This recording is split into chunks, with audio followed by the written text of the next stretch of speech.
Hello,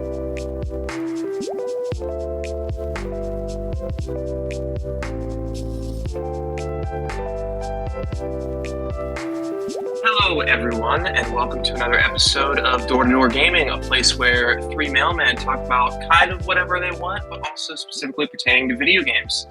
Now, right off the rip, there's something that I need to address, as I'm sure you can already tell. I am in the same room, but it is completely gutted because I am in the process of moving. On top of that, you can also hear that my voice does not sound like my voice. It is not the crisp, clean microphone audio that you are normally used to. It probably sounds like you are fresh into a 2020 COVID Zoom meeting. So here we are. We're rolling with it. We're rolling strong. And we're going good. So I am your host today for this episode.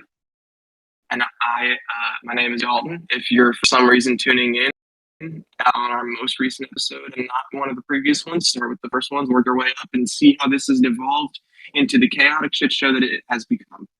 So I am your host, Daulton. I am joined here with John and Cameron. Say hello. Hi, long-time listener, first-time caller. Just happy to be here. Cameron. Hello, everyone. Oh, shoot. Okay. So the way this show works is we tend to bring some games to the table, new and old, whether we're revisiting or trying something new to us. So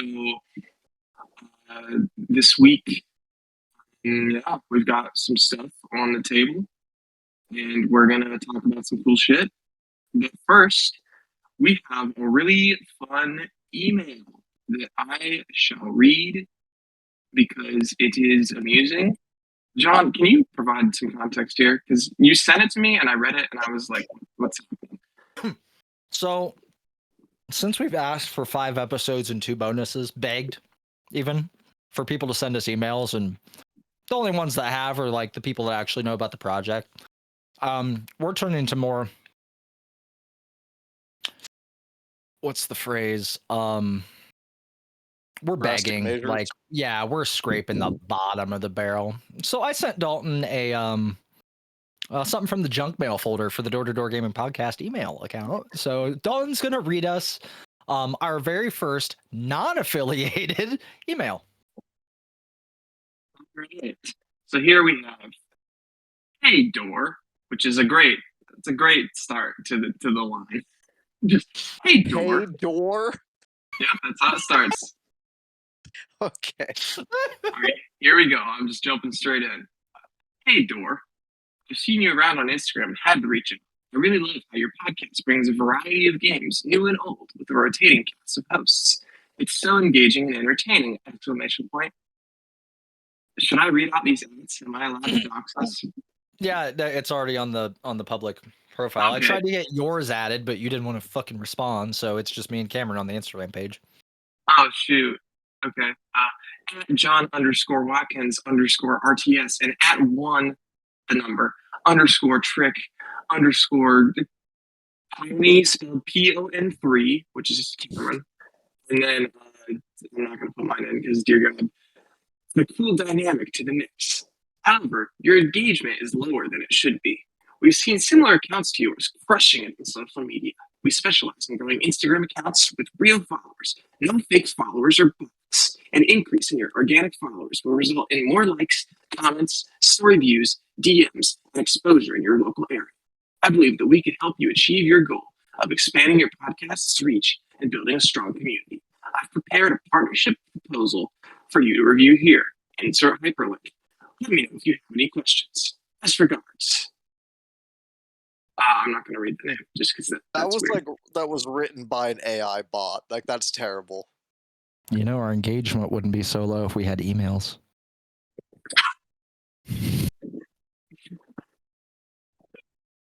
Yeah, so send us emails so I don't have to read some random, potentially real or definitely fake person send us something about how they want to give us real followers that totally are real people. I don't give a shit. Do you think Delilah Snyder is the name of the person or the name of the AI? That sounds like a bot, to be honest. It was the best regards for me. That's what really sold it. Do you think it's supposed Actually, to say no. purpose ship team or Hey, ships Dor. team? Hi, Dor.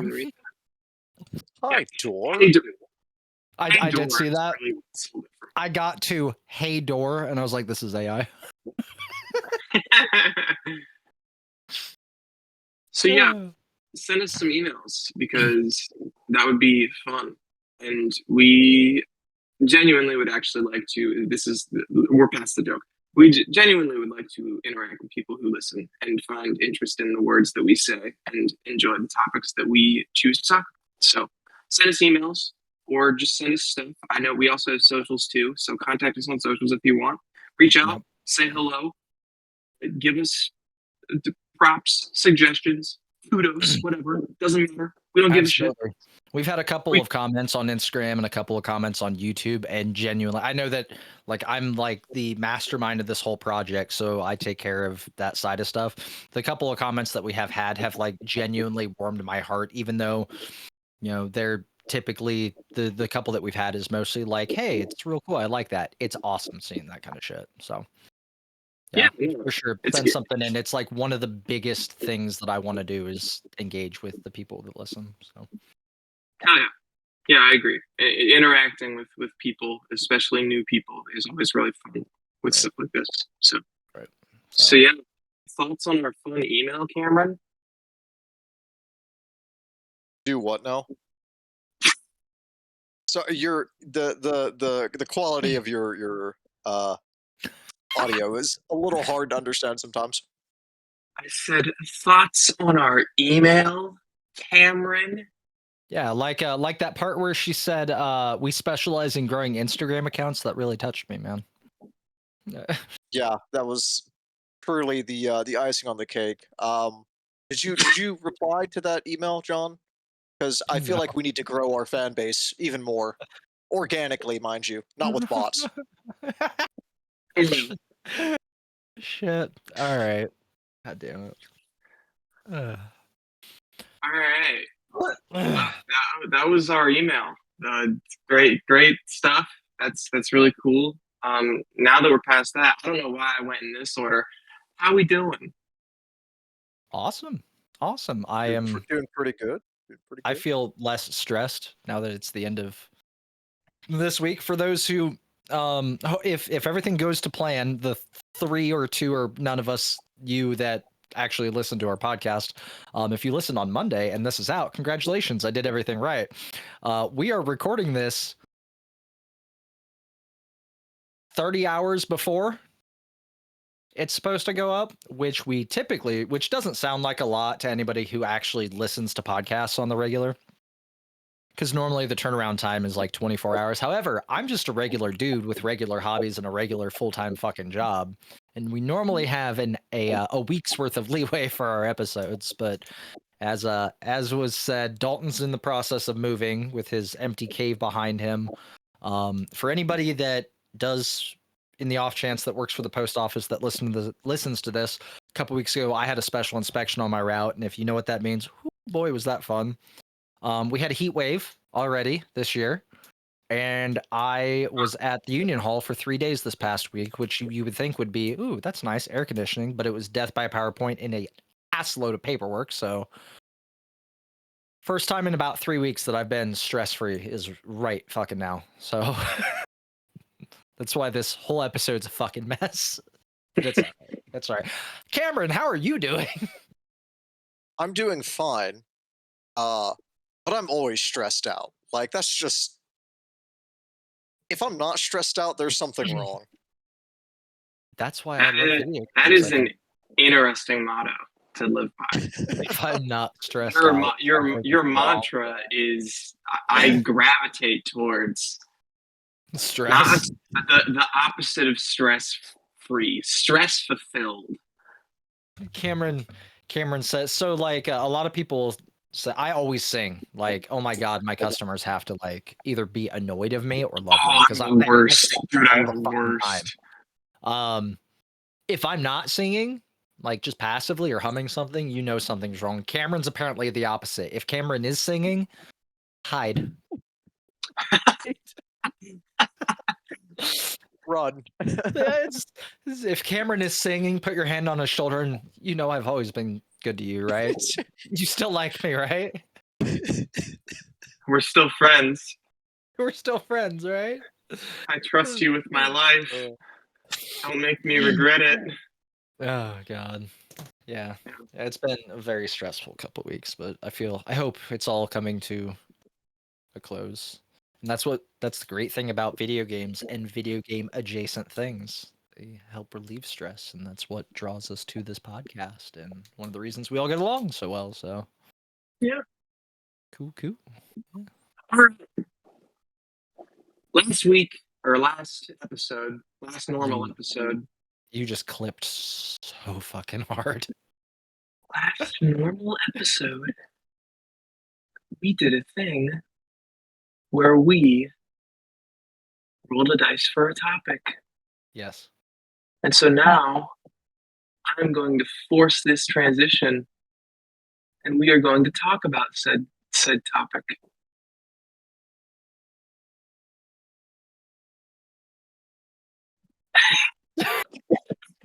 We're talking about next gen consoles, or the next generation of what consoles will become, our hypothesis, our where we see the direction of technology moving with the various consoles and entries within companies, what their plans are, what direction we think they're going to go, what direction we might hope it may go a century from now, literally.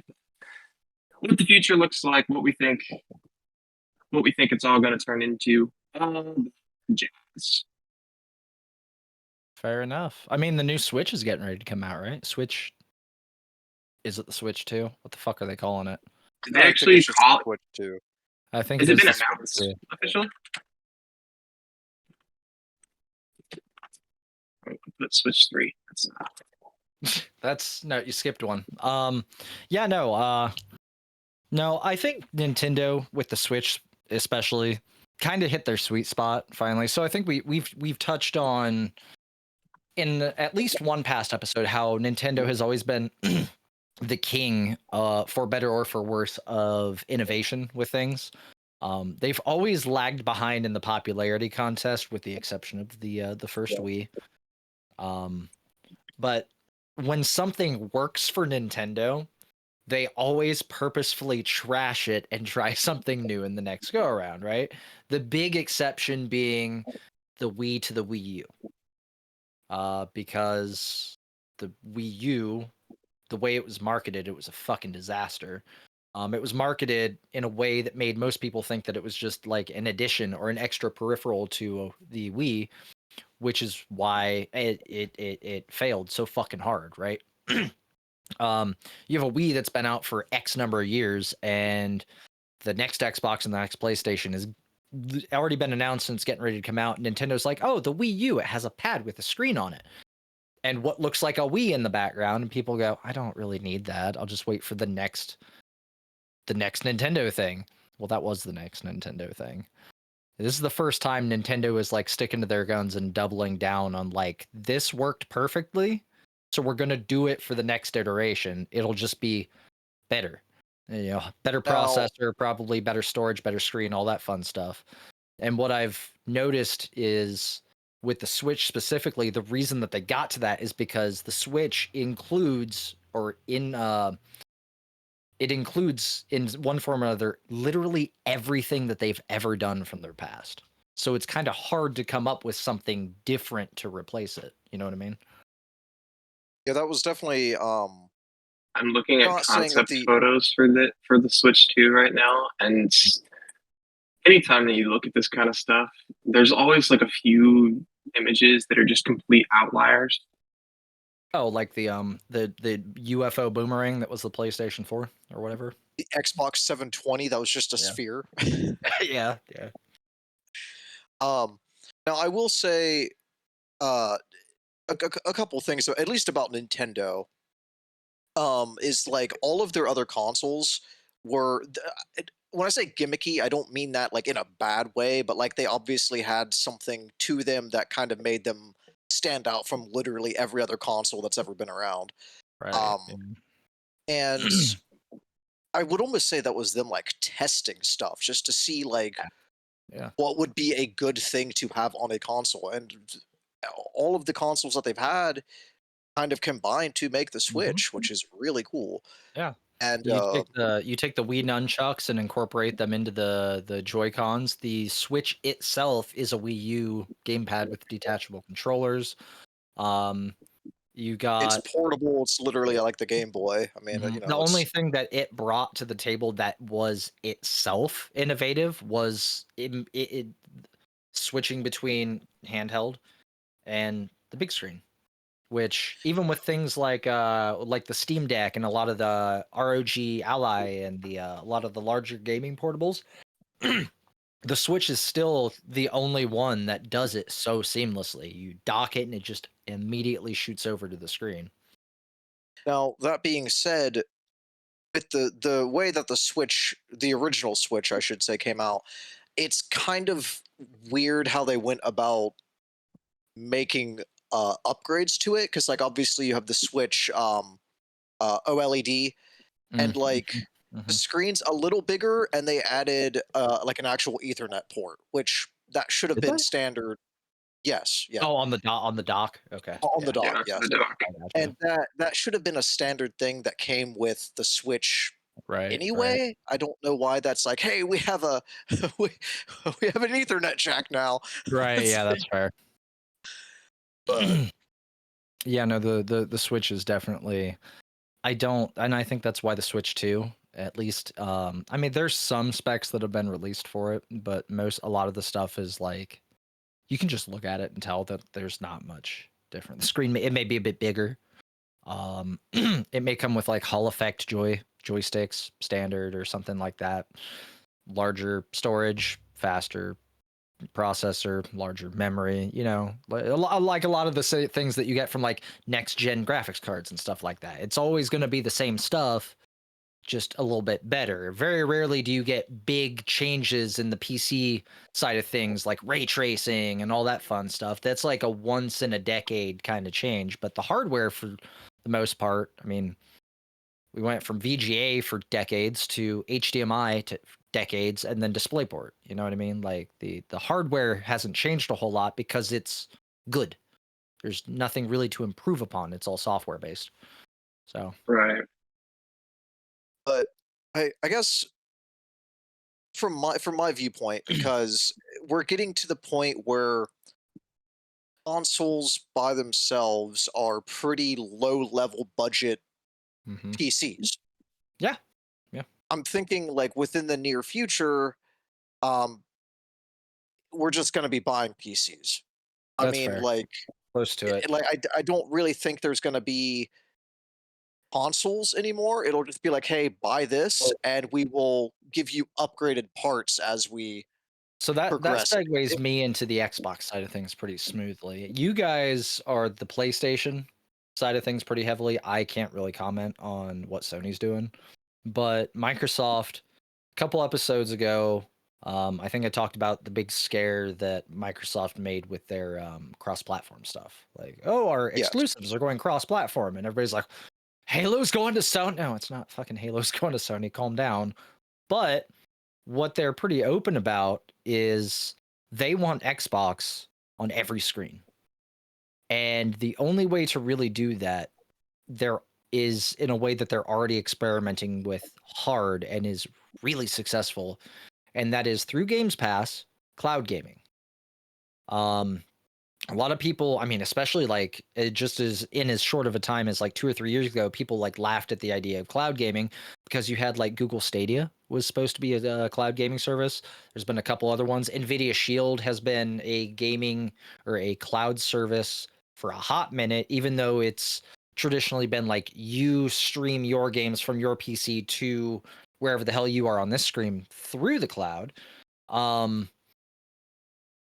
I probably cloud game on the Xbox 90% of my Games Pass games. I don't if I really like it, I'll install it, but 90% of my Games Pass time on the Xbox is probably spent cloud gaming. And that includes through the Game Pass app on the Steam Deck. and on PC.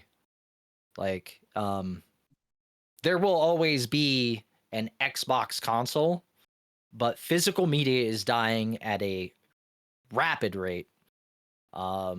Digital only sales are up exponentially the past decade, led primarily by PC. When was the last time? Sure, they exist, but when was the last time you saw a physical PC game? You can go to the store and find them right now, but I guarantee you the only thing you're really going to find is 101 hidden items type shit.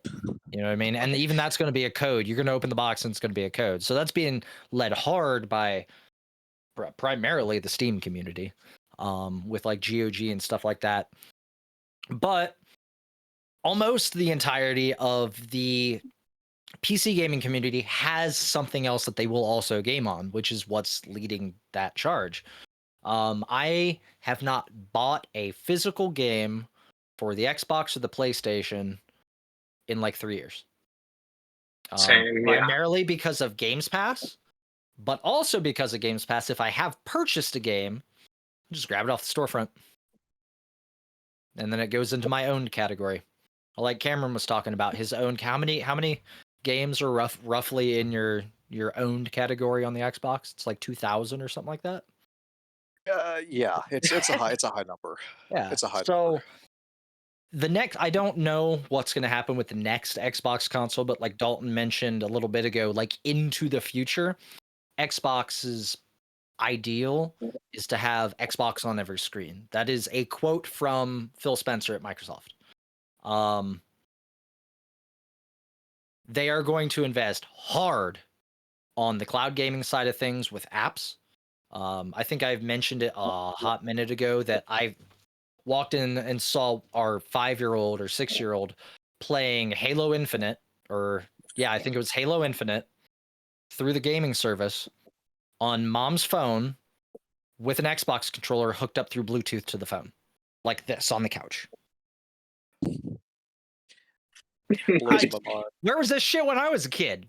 But if they do, which they probably will stick to hardware, it's going to end up being like a set-top box, like an Android box or Amazon Fire Stick or something like that, where it's primarily their first-party way to get access to their streaming service is what it is. Oh, I just read an article recently that Games Pass, they partnered with Amazon to put it on their most recent release of the Fire Stick. Really? Like native. Yeah, okay. Like it's natively supported on their Fire Sticks. It's like the Fire Stick 4K and then the Fire Stick 4K Pro.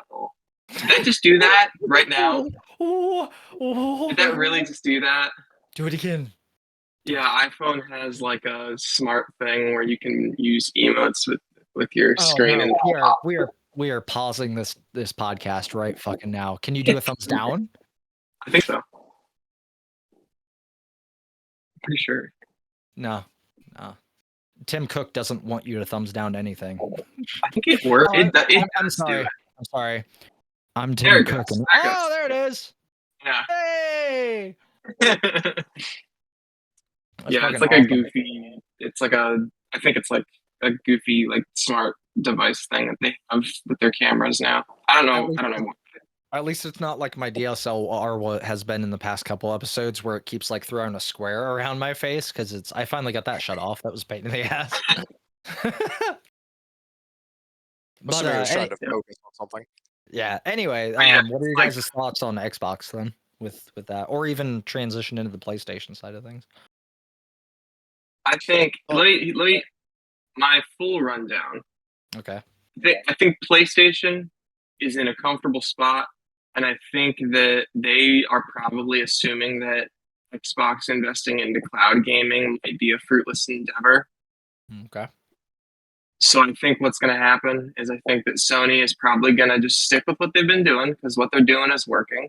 Like that, they're not losing money as far as I'm aware. Like they're still like, what they're doing is a successful business model. Okay. And they're not necessarily as eager to compete in the cloud gaming realm, except for with their own in-party stuff with like the PS Plus Ultimate or not Ultimate Essentials. No, right. Whatever it is, whatever Right, their version of Game Pass is. It's pretty much it's the same thing. You can use it on PlayStation Now. Is it PS Now? Technically yes, but they sandwich PlayStation Now and PlayStation Plus into one single service. Gotcha. I need to grab my charger. I will be right back. No, you're good. No, you're good. Yeah, no, I think PlayStation is or has been, like I said, I have a PS4 out there and it's 2024, not to date the episode or anything, but I don't have a PS5. I haven't really seen a need to have a PS5. There's not really a big need to have anything current gen from last gen. The only reason I got the Series S is because my launch Xbox One started showing signs of dying, so I figured, what a better time than now. But right. It's always seemed like, at least through the PlayStation 4 era, and since everything's still kind of releasing on PlayStation 4 and PlayStation 5, and they're starting to get away from that now, they're doing really, really good for themselves with their first party stuff. Like, really good for themselves. We are absolutely in the era of cinematic PlayStation, like big. Yeah. And they're putting stuff on PC too, so that's why I think they don't really need. They're not trying to compete too much, right? And it's really nice to see that Sony's releasing stuff and publishing stuff to PC in as non-egregious way as they can. They still are, but they're learning because they've never really dealt with PC. Take Helldivers 2, which released last year, right? Or was it earlier this year? Yeah, no, it was late last year.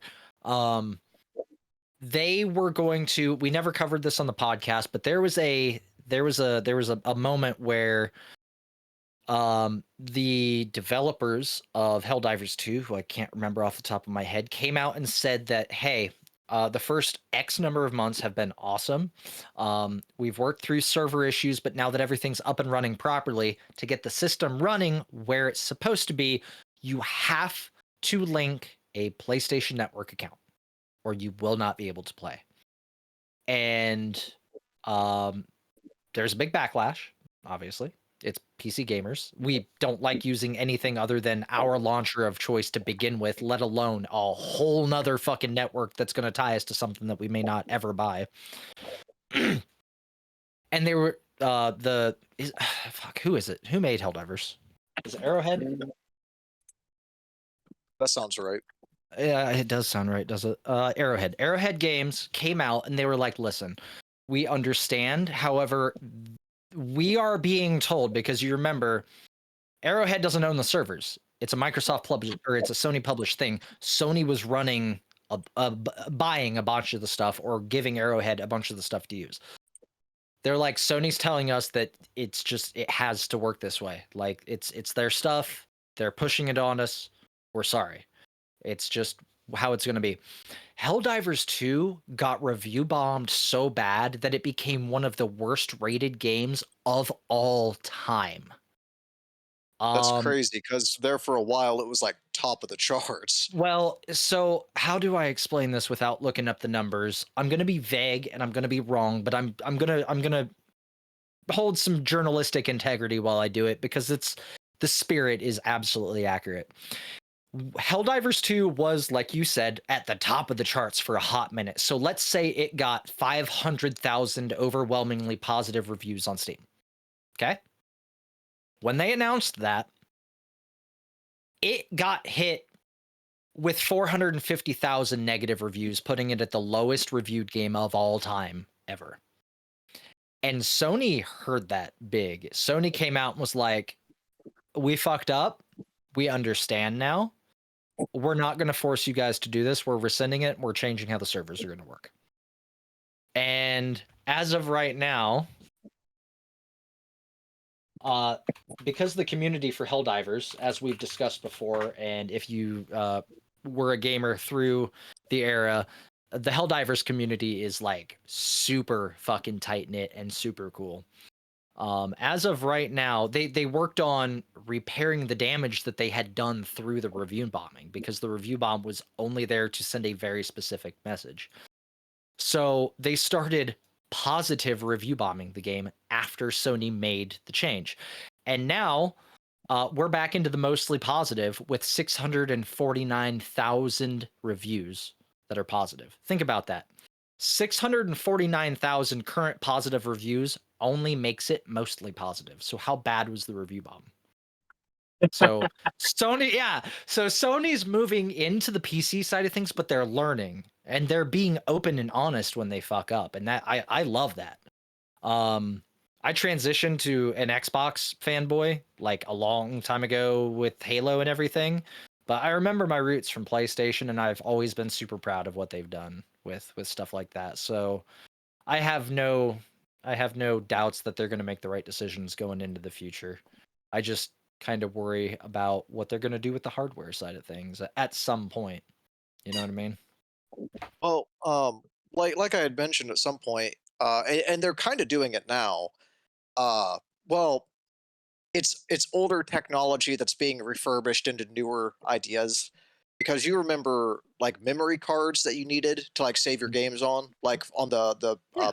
PlayStation 1 and 2, the GameCube. The They have it was the visual memory unit for the GameCube or for the Dreamcast. I remembered I called it the virtual memory unit because I couldn't remember what it was when I plugged them together. It's the visual memory unit. Continue. Sorry. Okay. Yeah, No, I you're got you. fine. But so because the limited storage that the Xbox comes with by itself, it's like you can have with games as big as they are right now, you can have like 5 games installed. So they have a memory card basically that is like a Mhm. terabyte that you The can get. expansion card. Yeah. Yes. And So we're getting to a point where you have to have something like that because yeah, I you don't know if can't. either of you saw the install size for Black Ops 6. Yeah, it's It's the so biggest game to date. stupid, dude. 300 gigabytes. And no, okay, I'm not going to harp on this, but if you're making a video game, anyone, please condense your files because I when you don't do that, Well, it's that, and I don't fucking care how rich you are, what setup you have. Nobody needs like 20K textures. We'll all be fine with like 1080 textures. Sorry. That's a hill I'll fucking die on, dude.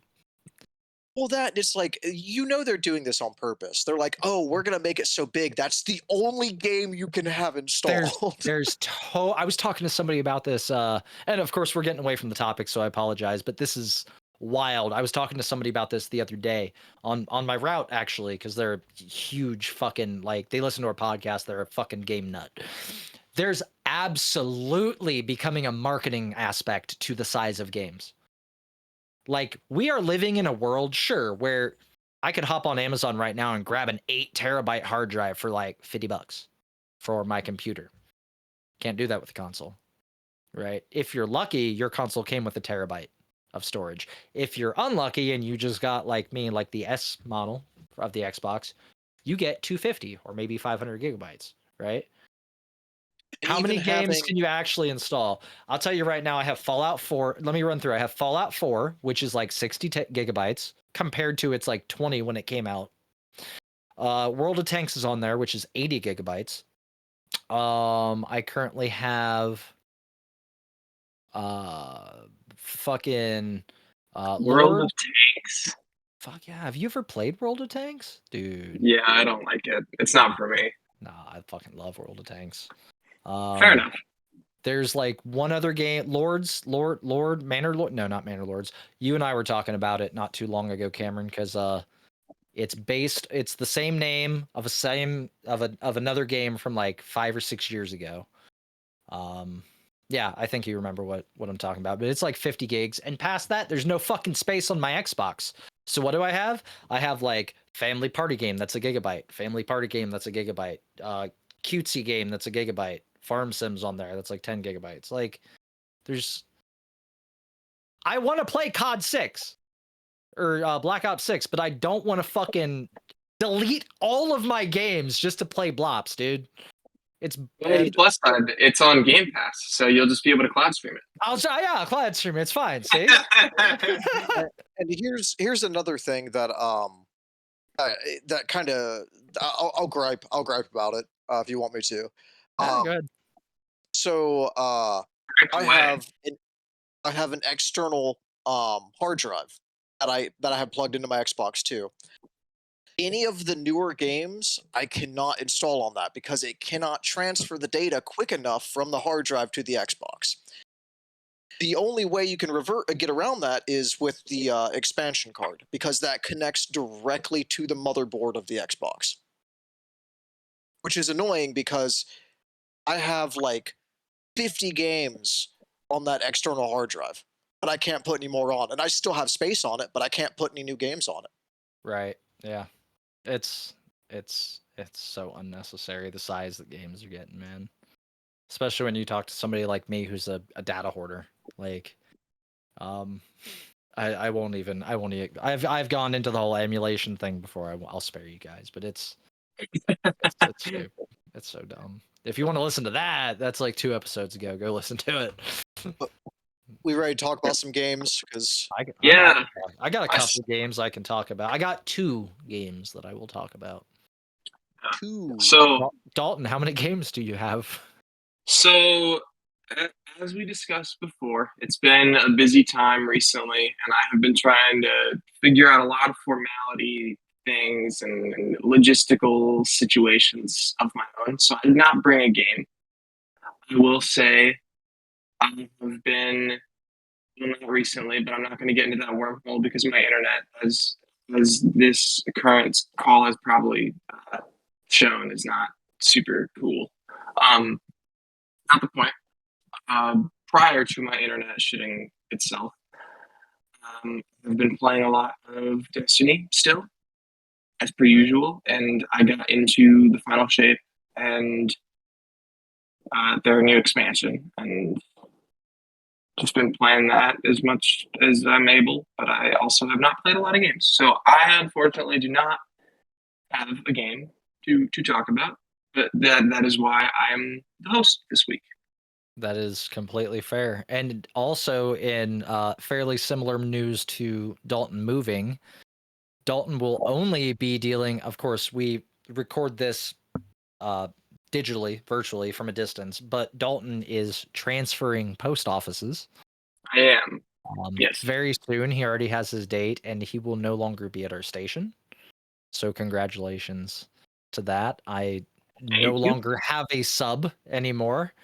That is worth their weight in gold. So, I hope you know that you will be missed at this station, and whoever's route you get unfortunate enough to have to carry every time they have a day off, will come to love you at your new station, man. So, I will take it with a smile and my head held high when I am unfortunately placed into that scenario. But yeah. No, I'll miss the office here. Yeah. Because I'm obviously with you guys, I've obviously made quite a few friends. Yeah. So if Daulton just falls off the podcast at some point, it's because he stopped talking to us. No, I'll be here. I'll be going strong. We're not going anywhere. So I'm not dying. I'm not leaving. So we're good. Hopefully you don't get stuck being the regular sub on the longest route in their office. So. Well, luckily, they don't seem to have a longest route based on the times that were looked up from their office. Really? Yeah, they're all the same. They have a decent office? Well, are they all the same, or are they all the same? You won't know till you get there. Yeah, I mean, yeah, I guess I won't, but they seem to be pretty good. Right. From what I've seen so far. So I'm excited. I'm anxious and excited to see it. But let's get into some games. Enough about me and my stupid shit. All right. So I brought 2. Cameron said he has 1. So do you want me to go and then you go and then me go? Do you want to go and then me go twice? What do you want to do? Let's split it up. Let's split it up. So I go first? Yeah. Mm-hmm. All right. So the reason that I before we started recording, I told the guys that I had 2 games and I was going to try and not let it run along for 5 hours, and then I left it at that. I brought a Warhammer game. Okay, this makes sense. 4.5 hours. Yes. Okay. Yeah. So for those listening, I am a massive fucking Warhammer nerd. If I start talking about this game and I trail off onto what you think is very clearly not this game, please steer me back in, because this could be its own whole fucking podcast. So Should we have like a signal? Should I just like go like this? it's just, yeah. It's like, What? What's that? yes, that's the signal. Great. But Okay. I That's the won't. signal. It has to do that, otherwise I'll ignore it. Okay, so That's funny. Daulton, your job during this segment is, while I am talking, you are to do is research and find as many fucking symbols as you can find that do on the screen onto the game. I brought Warhammer 40,000 Space Marine, or 40k Space Marine. Humanity has always looked skyward for its true path.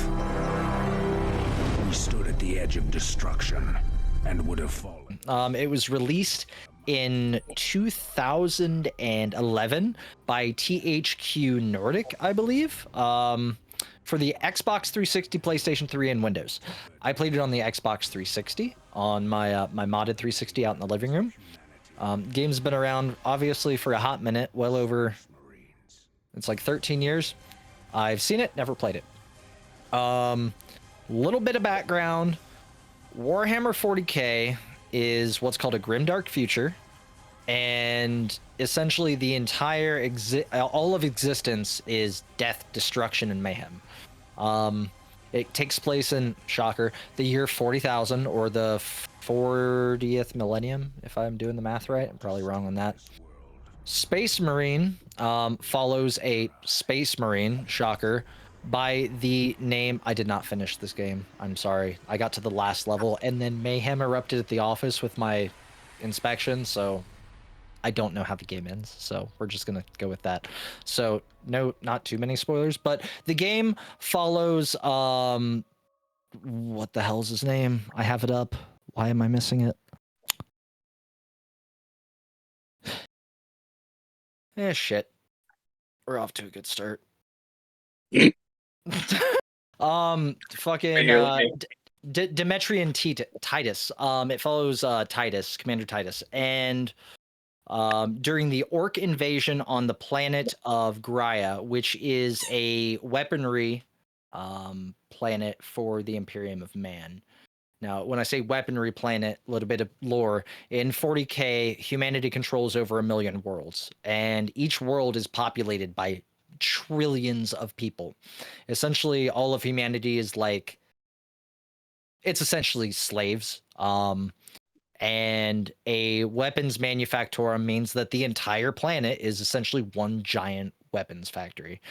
So orcs invade, and it's your charge, it's your job and your squad's job to eradicate the orc invasion from the planet Graia. So you go through the game fighting the orcs. A lot of it is, the second game's getting ready to come out and it looks amazing, but the first game is a lot of, it's fairly fan servicey because it was the first super successful 40k game. You get access to all sorts of weapons from the tabletop game. For those listening, Warhammer 40k is a tabletop board game, like a war game.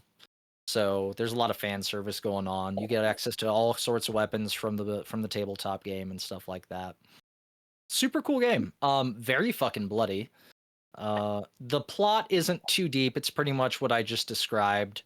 You fight through a bunch of orcs to find an inquisitor, which is like kind of like high command of humanity, who is essentially trapped in one of the factories, and your job is to get him out.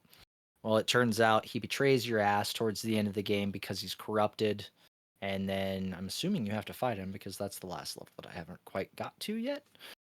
But the game's super bloody. Warhammer is by nature a very bloody franchise, very bloody thing.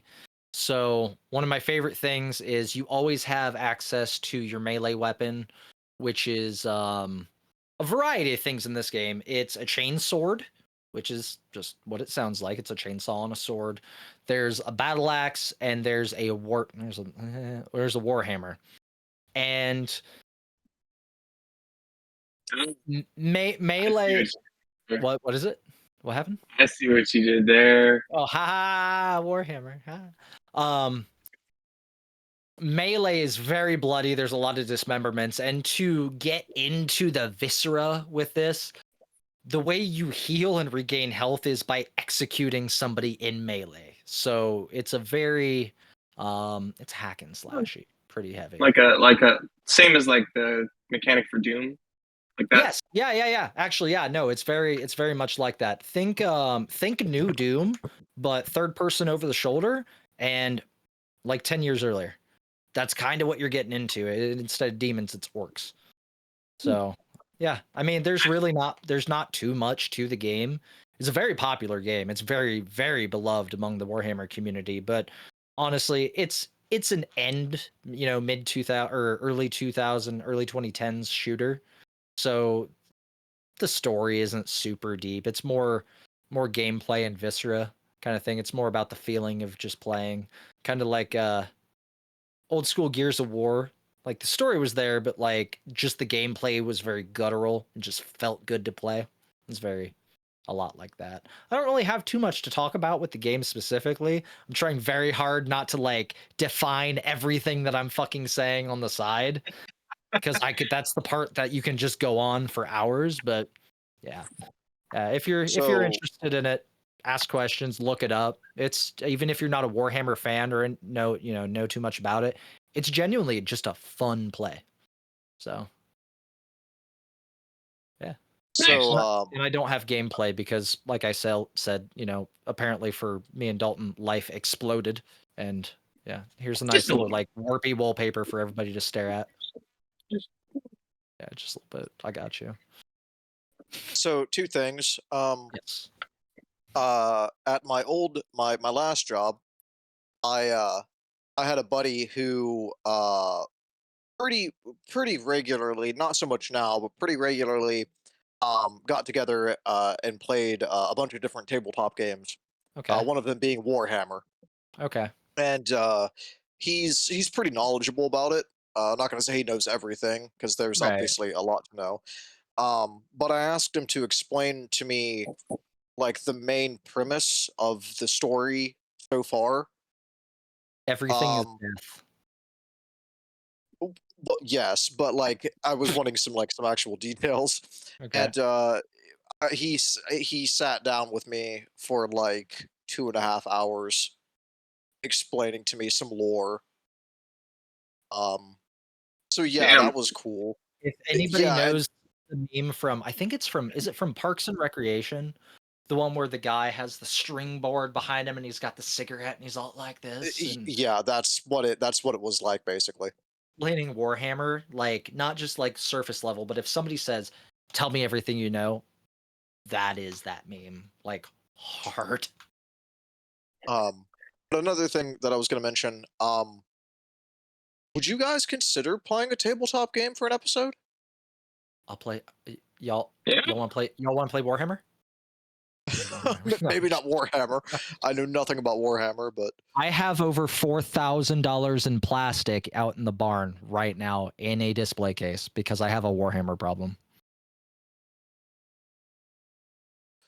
John, do we have to have an intervention right now? Like we can do They it right haven't- here, right now. I haven't bought anything for Warhammer in quite a few months. However, there are way more unopened, still wrapped in cellophane boxes out there than there needs to be.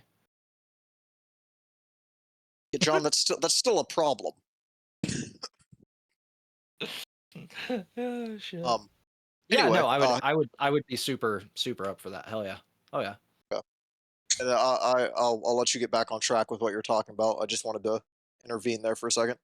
Oh, you're good. You're good. Yeah, it's kind of weird because it is one of those games where it's hard to talk about because the majority of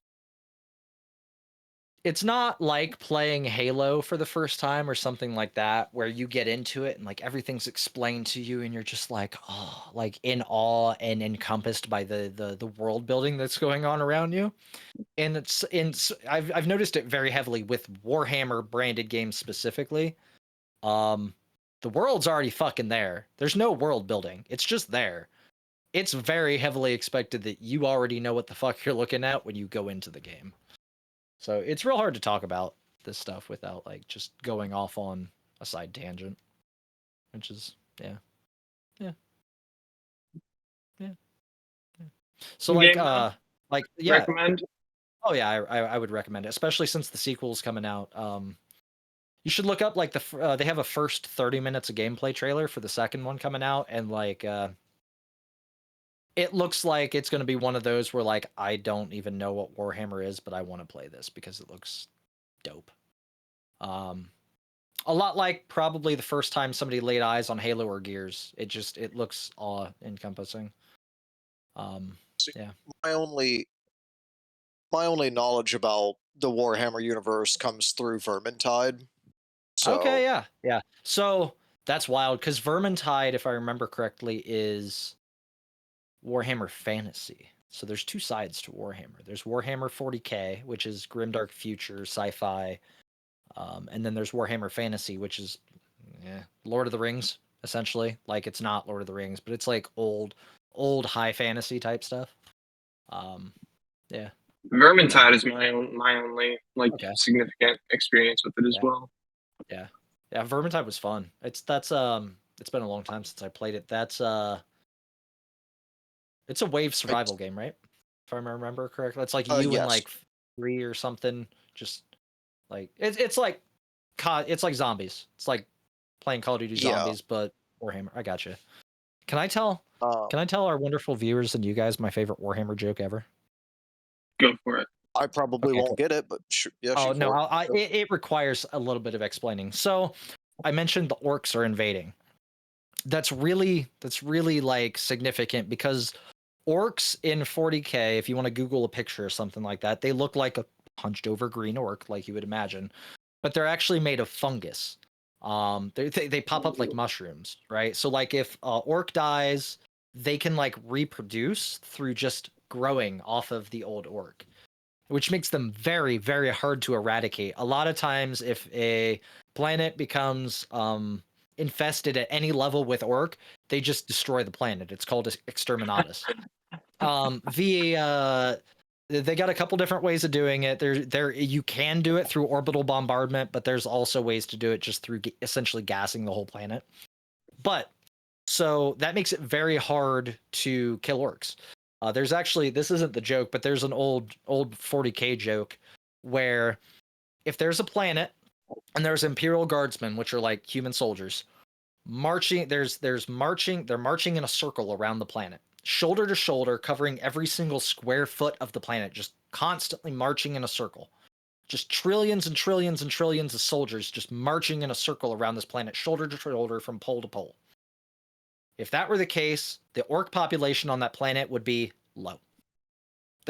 There's orc somewhere. Like orcs are just they're like that. But the other beautiful thing about orcs, so in 40K, how do I explain this to somebody who would have no idea? There's what's called the warp, which is like if this is real space, if anybody's seen Doctor Who or anything like that, or any sci-fi movie, where there's a rip in the universe, and then there's that other thing beyond, there's that other reality beyond that rip, that's called the warp. And the warp ripped the fuck wide open in 40K. And from the warp, you get warp fuckery, or it's essentially magic. It's called, it's called, I can't remember what it's called off the top of my head for some reason. But, Psychers can use warp magic essentially it's essentially magic. But the thing about orcs is it affects them on such a large level, and they're too stupid to know it because orcs have an intelligence of -1, that they can control the warp through sheer willpower in numbers, and they don't even know why. So you get stupid shit like an orc will be flying in a plane through the sky. And then you'll be like, oh, it's an orc on a plane. And then he'll land and you'll walk up to the plane and you realize that it is scrap metal bolted together with a log at the rear, and carved into the log it says engine, ENJIN. And because he believed it was an engine, it spat fire and fucking flew. Like, orcs are wild, dude. So the joke is, there's a line of Imperial Guardsmen hiding behind cover. This is my favorite fucking joke ever. There's a line of Imperial Guardsmen hiding behind cover, and over the hill, there's just orc after orc. There's hundreds of orcs charging down the hill. And they're all shooting them, and the orcs are dropping over dead. And they run out of ammo. The Imperial Guardsmen run out of ammo. And they just keep coming. And one of the guardsmen stands up and says, Commissar, we're out of ammo. What do we do? And the Commissar looks at him and thinks for a second, and then points his empty bolter out at one of the orcs and yells, bang! And the orc drops over dead. Because the orc believed that the gun would actually kill him. Exactly. So all of the Imperial Guardsmen stand up and just start going bang, bang, bang, bang, bang, bang, bang. Orcs just falling over dead, just left and fucking right. Faster than they would normally fucking die if they had ammo. Because unlike just boom, boom, boom, they're yelling bang, bang, bang, bang, bang, bang, bang, as fast as they can go. So orcs are just falling over dead. And all of a sudden there's a blob of orcs that come over the hill, and they're not falling over. And all the Imperial Guardsmen are like panicking because these orcs aren't falling over. They're like, why aren't they falling over? What the hell? And as the orcs get closer, they realize it's 6 orcs carrying another orc. And as they get closer, they hear the orcs going, I'm a tank, I'm a tank, I'm a tank, I'm a tank, I'm a tank, I'm a tank, I'm a tank. It's my favorite joke. There's actually a shirt out there with I'm a tank on it. Don't die. Shit. The only thing that reminds me of is anyone who's a big Dead Space fan. We were actually talking about this before the show started. Anyway, if you beat the games on the hardest difficulty, you get a gun that's unlocked if you play like the New Game Plus or whatever. It's a giant foam finger, and because it's not actually a gun, your character, Isaac, when he shoots it, he just goes, bang, pow, pew. That's the only thing I can think of. There's another one, because the orcs believe stupid shit. There was one where a commissar is like the leader of an Imperial Guard troop, and just regular humans, Imperial Guard are like the weakest things in 40k. Like, they're las guns that can blow a hole straight fucking through you and the entire house behind you are called, the nickname for them is flashlights in 40k, because they're like the weakest thing that you can have. And Imperial Guardsmen like die in droves. Think World War II. It's very World War II type warfare. But a commissar is a person that is there to keep morale up by shooting deserters. Now, I can't remember his name, but there's a commissar that fought a orc that had like a metal claw bolted into his arm because the orc lost his arm, so he was using the claw. And the orc can only make the claw move. There's no motors. The orc can make the claw move because the orc thinks he could make the claw move, right? Fucking offed the orc's head, stole the fucking arm, attached it to himself, and the orcs on the battlefield were so scared of this commissar because they'd never seen anything like as badass as that. They'd never seen, oh, a stupid human can do something like that.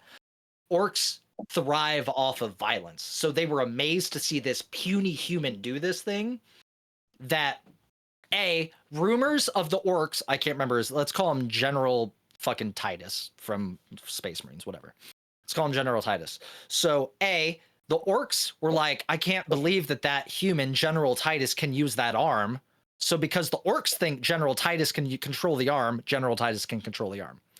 B, they're so fucking scared of him that they think he's a god and can't die. So guess what General Titus can do?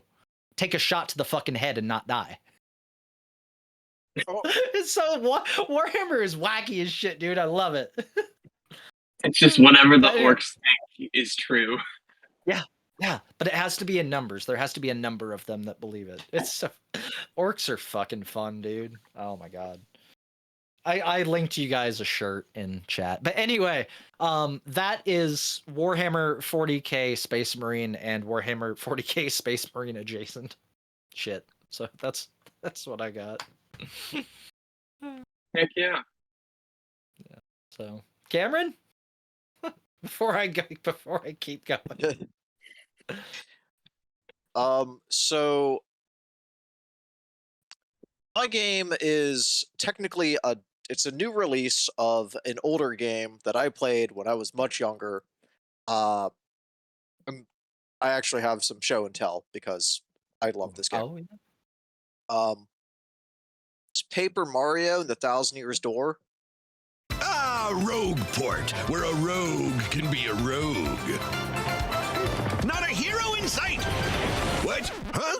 Mario's here? This is the old GameCube copy that I had. The newer one's for the Switch. It's basically they rebuild it in a different engine. The story's the same, but like the sprites and animations are a little bit more detailed. I'm gonna have to put the game down for a minute because I am currently playing it as we're Gotcha. talking. This battle real quick. So it is it's a Nintendo game. And it plays it's got a interesting premise because it is the second game in the series of the Paper Mario series. So it's a JRPG. So you role play as Mario as a character, but you can assign stats to him to make him stronger however you please.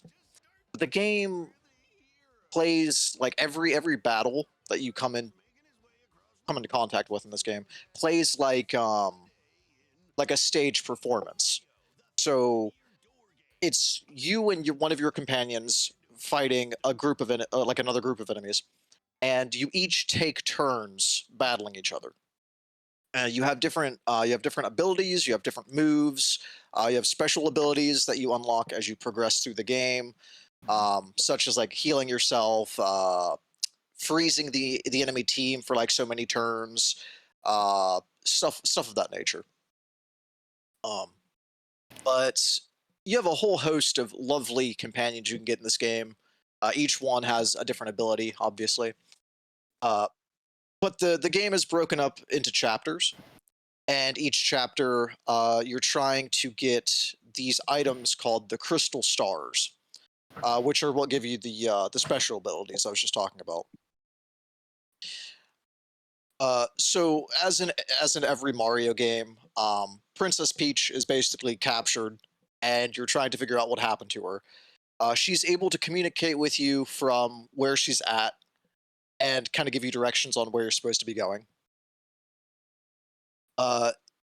There's a legend that she's aware of about this door called the Thousand Years Door. I know, big surprise. But in order to unlock it, you need all the crystal stars. So as you progress through the story, you're getting these crystal stars. Currently, I am on chapter 3, and it is this fighting arena on it's almost like it's like WWE, that sort of like arena where you're fighting different classes of enemies with different rankings on a floating island called Glitz Pit, which is interesting. you said that earlier, and I had the same fucking reaction. Yeah, it's a weird name.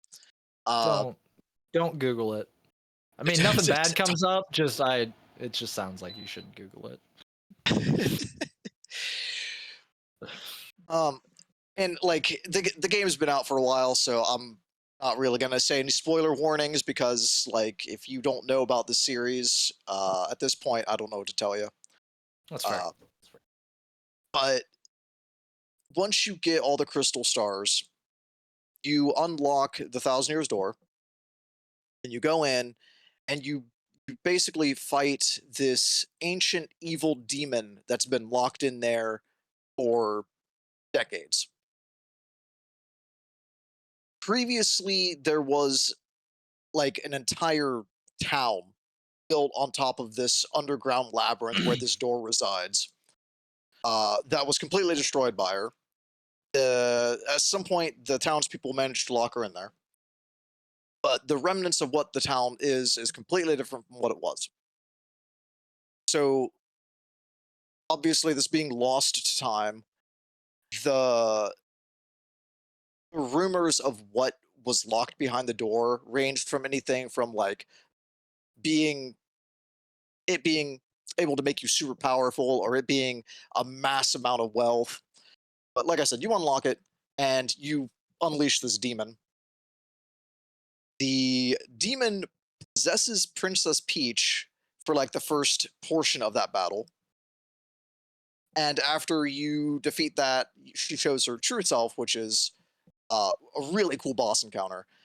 If you know what I'm talking about, Mhm. you'll agree. It's been a long time since I played it, but wait, But did you mention Thousand Years Door? This is a sequel to Paper Mario, right? Or is this? yes, this Yeah, is the okay. No, second game in the series. I have not played this one. I'm sorry. Okay, No, okay. I've touched it. I have not played through it in any capacity. I've played Paper Mario before. Okay.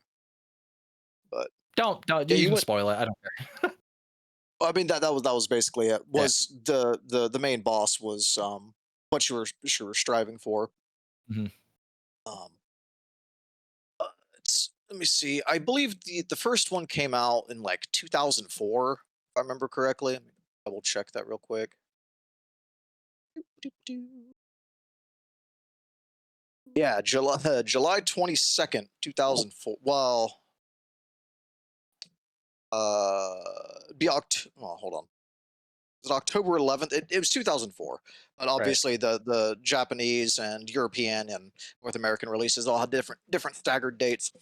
Right. Um, but yeah, I grew up with this game and I never actually beat it. I got to the boss fight and because I was so under leveled, I kept dying and I didn't have enough items to kind of continue fighting, so I just kind of gave up on that.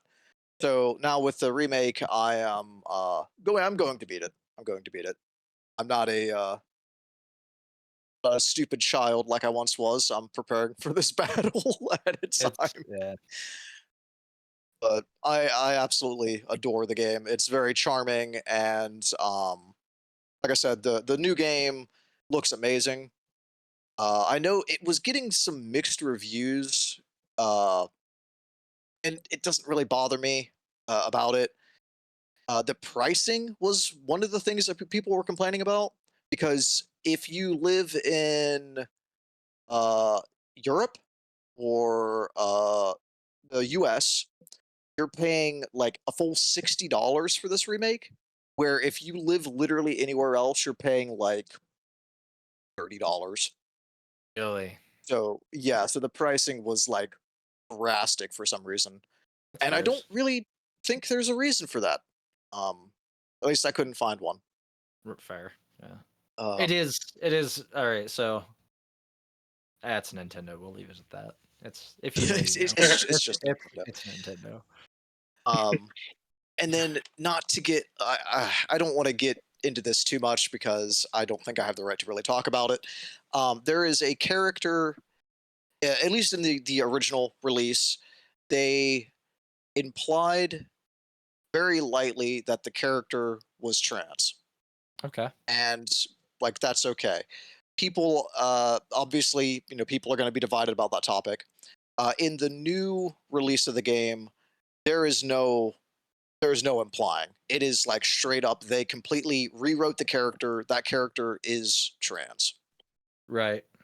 and people, obviously, some people are happy about that, and some people not so much. Um, but that's like really the only major change that they've done to this game, which is kind of mind blowing because typically new releases like that, they change a whole bunch of stuff. They make a bunch of adjustments and stuff, and that's really the biggest change that I know about. So Fair. Fair. You so showed us in our group chat, you mentioned, or you showed rather, your old. You have an old. It's not a Prime. Oh, It's the official strategy guide. oh yeah, yeah. Yeah, Yeah. let me grab Does- that because this thing is. Hold on. Okay. All right. Dude, it's been a minute since I've even seen. Dude, fucking Paper Mario was fucking amazing to begin with because at the time that I discovered Paper Mario, I was pretty fucking deep into Final Fantasy X. Yeah. Yeah. Okay. So I was like I was hardcore into not necessarily just the JRPG aspect, but like the RPG aspect, the traditional like JRPG style, where it's like go on an epic journey, collect followers, like turn-based battles, and then I discovered that Mario had a thing that was like it, dude. It was engrossing as hell. I mean, it never seemed, even the little bit that I touched with the Thousand Years Door, it never seemed. It was above child level, obviously, because it was an RPG, but it was still not nowhere near like the adult level of comprehension needed to play. It was like baby's first RPG is kind of like what it is. But it seemed like the fascination with it and what it was, like Mario going on a grand adventure in an RPG by itself, for anybody that grew up with Mario, is more than enough to just carry you through the whole fucking game. You don't care how childish it is or how easy it is. It's one of those things. It's like playing a Mario Party. You're just along for the ride because it's a fucking blast. And I suppose I should probably explain for those who don't really know why it's Paper Mario. Yeah, fair. So That's fair. the whole series Paper Mario, um, like I said, it's in a universe where everything is kind of a stage play, and all of the characters are not paper mache. They're like paper cutouts. So they're a flat sprite, and you unlock certain powers throughout the game that allow you to do things that paper can do. Um, so if there's a gap that you could squeeze through normally, like if you just turn sideways, instead of being able to fit through that gap normally, you have to unlock a power that allows you to turn sideways like a piece of paper and Right. fit through that gap. You can roll up into a tube to like go under things or like in through pipes and stuff. Um, there's a power where you crunch up like an accordion to get like extra height when you jump. But yeah, the entire game series it revolves around paper, and I've played the first Paper Mario. I played the Thousand Years Door, which is the second, and a bit of the third one. But it seems like the fan base is very divided. Where the good games are, because anything after the third game, people are like, "Yeah, don't play it." So There's more than 3? there's like 5 or 6. Really? Yeah. Let me look up a Mhm. let me look up a list real quick because I fell off after the third game because it I don't know. It didn't feel the same. They what people complain about is they leaned way too heavily into like the paper aspect of the games. Okay. I really appreciate your Mario hat, by the way, for this I'm episode. glad you said something about it because I honestly kind of forgot I had it on. Um, but yes, I actually have like a legit Mario cap, like the big like poofy one big that he one always that, wears. like, But I can't get my headphones over top of it. So fair enough. okay, so there was Paper Mario released in 2000. Okay. Um, Paper Mario: The Thousand Year Door 2004. Yeah. Super Paper Mario in Right. 2007. Paper Mario Sticker Star in 2012. Paper Mario Color Splash in 2016. And the newest one in this list is Paper Mario and the Origami King. Okay, I knew about the Origami King. I thought that was the 4th one. The other 2 sound like spin-offs. I've never even heard of them, but just the title, they sound like, here's our mobile version. I So, I've seen. I think it was Color Splash. okay. I've seen some like screenshots of like the battle, and it's really weird because you have like this top down like ring design that Mhm. like you have to rotate individually to line up the enemies to attack them, and that seems way too complex Yeah, for I a game don't. like That this. no, I don't like that. So So, how um does uh your manual, your yeah, I was getting ready to just talk about that. does So this thing that has hold up pretty well to the remake? oh yeah, yeah, yeah. So there's minor changes, like they moved items that you can collect like Mhm. slightly. Like instead of being tucked in a corner, it's now tucked in a locker that's beside the corner. Stuff like that. Okay. But So all of the secret items, it's a pretty huh? like faithful it's not a reimagining, it's a It is remake. a yeah, it is a complete remake, and it Okay. is very faithful to the original. Okay. But so yeah, here's my copy, and this thing is like very well used to the point where the entire cover comes off. I noticed the tape on the binding when you sent the picture, but I Yeah, didn't it know that it did not do the job. So awesome. You should they sell book binding glue on Amazon for pretty cheap. You should pick some up and rebind it. yeah, it is falling apart. Um, I was gonna say that is but a yeah, first party Nintendo thing. That's not Primer or anything, right? no, it's literally from. I don't know if you For can the read that. It's literally from Nintendo. Yeah, it's Nintendo Power. Fuck yeah, Nintendo Power. Yeah, I have a whole set of Nintendo. I have a full fucking thing of Nintendo Power, complete set of Nintendo Power covers for. You might see one pop up eventually, maybe. yeah, that was one thing I kind of missed about Nintendo, because they had a whole series of magazines that had like usually they had like some sort of strategy guide, like a little clip of one. They Yeah. had like cheat codes if the games had cheats. They had Mhm. tips and tricks, and it was very useful. But they discontinued that in like What Nintendo Power? 2000. Yeah, yeah.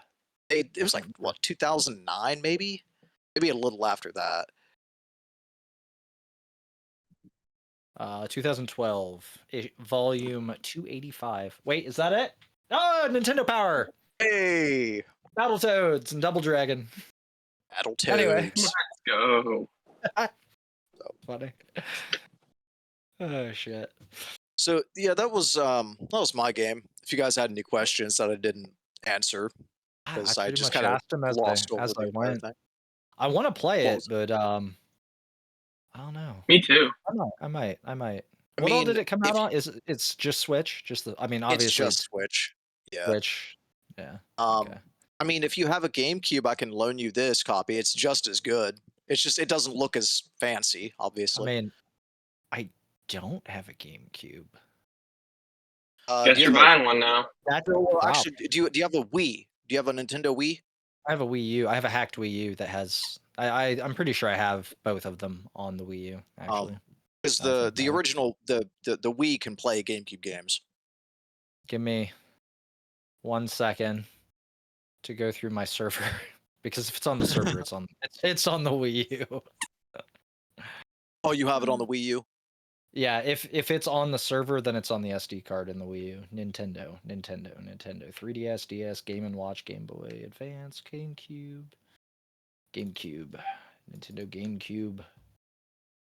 It's just regular Mario, right? Yeah, Paper Mario and the Thousand Years Door. Peas. Star Fox 2. Peas. I might play this actually when I get time. Pokemon, Pikmin 2, Paper Mario, Thousand Year Door. Yes, I do. Hey, there you Yes, I go. do. Hell But yeah! All yeah, right. it's fun. It's fun. Hell yeah. How long? How long does it take? Because the first one was, I mean, it was no Final Fantasy, but it was a respectable amount of time. I It was like mean, 30 or 40 hours for the first one, I think. if you know what you're doing, you could probably beat this game in a day or two. But if you've never Okay. played it, there are some things that they leave kind of vague, and you kind of have to explore around a bit to figure out what you're supposed to be doing. Okay. Um, All right. Yeah. Hell yeah. In a weird side tangent, you mentioned this is going to go off of news real quick. You mentioned how there's a divide among the fan base because they changed it up essentially. I mean, the whole game franchise or the whole game series is a huge change up because A, it's paper, and B, it's an RPG for Mario, but then they lean too far into the paper thing. Did you guys see the Yeah. announcement for the next after Tears of the Kingdom, the next Zelda games? The next at I least saw there No. was one. I saw there was one where you played as Zelda again. Well, there's one that you play as Zelda, which it's its own thing, but the next official Zelda release is supposed to be you don't play as Link. Like, it is a Zelda story. The protagonist No, yeah, is Zelda. that's what I meant. You play Yeah. as Zelda to save Link. Yeah, yeah. Is that something that interests you? Because there is a fucking astronomical divide in the fan base right now for that. I mean, As I'm sure one could imagine, man. I think that's cool. Only because the only other Zelda game where you played as Zelda was like back on the we talked about it in an episode. The Philips CDI. Yes. Yeah, I know what you're I talking want to about. say it was the Wand of Gamelon, I think was the Yeah, one that you that's played it. as. Yeah. I'm pretty sure you're right. Yeah. Yeah. So All right. So yeah, cool. Zelda herself needs a game because I mean Nintendo's been leaning into that here recently. I know there's a Mario game where you play as Princess Peach and you're saving Mario to some degree. I don't know exactly if it's the same idea or not, but it's like Princess Peach Showtime or Spotlight or something like that. I think it's Showtime. That sounds right. Showtime. Princess. It's a very recent release, right? Within a year, yeah. Yeah. I know what you're talking about. Yeah. Yeah. Nintendo. I think we mentioned it earlier in the episode. Nintendo loves doing weird shit, dude. I love it. I think that's why everybody loves Nintendo. But yeah, no, Thousand Years Door is. I'm probably gonna if not on the big TV, I'm gonna throw it on an emulator and it'll fuck around with it. Would you recommend the remake if you have access to it, or would you recommend OG? I mean, For a 33-year-old, 32-year-old, where nostalgia is just as important as high fidelity in new games. well, that's where like the only really the hard division line is. It's like, do you want the game to look pretty, or do you mind the game looking a little dated? Really, Because like is it one of those things where if you have the old one, don't bother. It's yeah. I mean, I paid $60 for it just because I like the game. So, that's fair. That's fair. That's fair. so here you go, Nintendo, another $60. All right. I have. Oh. Oh, go ahead. Go ahead. I was just gonna say, each game is a self-contained story, so it's not like if you didn't play the first one, you're not gonna have any idea what's going on. Okay, perfect, awesome. Yeah, I knew that there was a. I remember reading that a long time ago. That the Thousand Year Door wasn't directly related to the first one, but I didn't know. Let alone about there being 5. I was wondering about that with the Origami King, but I never looked it up because I did want to play the Origami King a while back when I saw that. So cool. All right. You ready for my last game? Hit us with it. All right. I am bringing another Crab's Treasure. No, I'm just kidding. We dropped the ball on that though. Dalton and I are Dalton's gonna have to. I'm gonna throw it on Dalton since Dalton didn't bring a game. Dalton dropped the ball on another Crab's Treasure. He'll talk about it later. Oh man. No, my second game, I brought Warhammer 40,000. Dalton. Is this what we're doing now? It's just a Warhammer channel. There's like 26 Warhammer games that I gotta get. Don't get him started. He'll take over. I brought Warhammer 40k Bolt Gun.